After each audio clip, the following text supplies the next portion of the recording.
ಒಂದು ರೀತಿ ಕ್ಯಾನ್ಸರ್ ರೀತಿ ಇಡೀ ರಾಜ್ಯದಲ್ಲಿರ್ತಕ್ಕಂಥ ರೈತರ ಜಮೀನುಗಳು, ಬಡವರು ಕಟ್ಟಿರುವಂಥ ಮನೆಗಳು, SC ST ದಲಿತರಿಗೆ ಸಂಬಂಧಪಟ್ಟಂಥ ಜಮೀನುಗಳು, ಬಸವೇಶ್ವರ ಮಠ ಇರ್ಬೋದು, ಅದು ಶ್ರೀರಾಮನ ದೇವಸ್ಥಾನ ಇರ್ಬೋದು, ಎಲ್ಲನೂ ಕೂಡ ಇವತ್ತು ವಕ್ಫ್ ಬೋರ್ಡ್ ಅನ್ನೋ ಬೋರ್ಡ್ಗಳನ್ನು ಎಲ್ಲ ಕಡೆ ಹಾಕ್ತಾ ಇದ್ದಾರೆ. ಹಿಂದೆ ಉಳುವವನೇ ಭೂಮಿಯ ಒಡೆಯ ಅಂತ ಇದೇ ಕಾಂಗ್ರೆಸ್ ಅವರು ಭಾಳ ಬಡಾಯಿ ಕೊಚ್ಕೊಂತ ಇದ್ರು. ಈಗ ಆ ಕಾಲದಲ್ಲಿ ಕೊಟ್ಟಿರುವಂಥ ಜಮೀನುಗಳು ಕೂಡ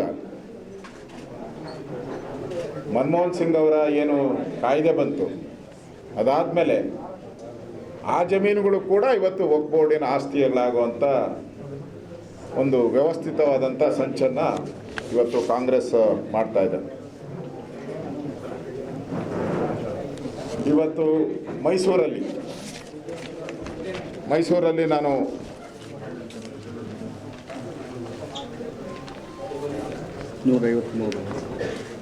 ಸುಮಾರು ಮೈಸೂರು ತಾಲೂಕಲ್ಲೇ 44 ಎಕರೆಗೂ ಹೆಚ್ಚು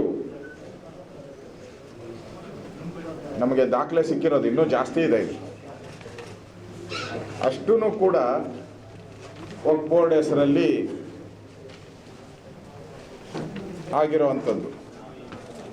ಇವತ್ತು ನಾವು ಭೇಟಿ ಮಾಡಿದ್ದು, ನಮ್ಮ ತಂಡ ಎಲ್ಲ ಭೇಟಿ ಮಾಡಿದ್ದೀವಿ. ನಾವು ಸರ್ವೆ ನಂಬರ್ 153 ಮೈಸೂರು ಕಸಬಾ ಹೋಬಳಿ ಸರ್ವೆ ನಂಬರ್ 153, ಅಲ್ಲಿ ಸುಮಾರು 101 ಮನೆ ಇದೆ, 110 ಮನೆ, 1 ಎಕರೆ 32 ಗುಂಟೆ ಪ್ರದೇಶ, ಅದಕ್ಕೆ ಹೊಂದಿಕೊಂಡಂತೆ ಇನ್ನೊಂದು 3 ಎಕರೆ ಜಮೀನು.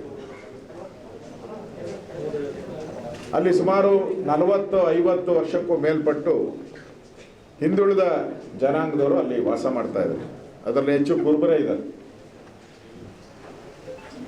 ಅವರು ಕಾರ್ಪೊರೇಷನಿಂದ ಖಾತಾ ಇರ್ಬೋದು, ಅಭಿವೃದ್ಧಿ ಕಾರ್ಯ, ರಸ್ತೆ ಡಾಂಬರೀಕರಣ ಎಲ್ಲ ಆಗಿದೆ. ಈಗ ಈ ಮನೆಯಾಳ ವಕ್ಫ್ ಬೋರ್ಡ್ ಅವರು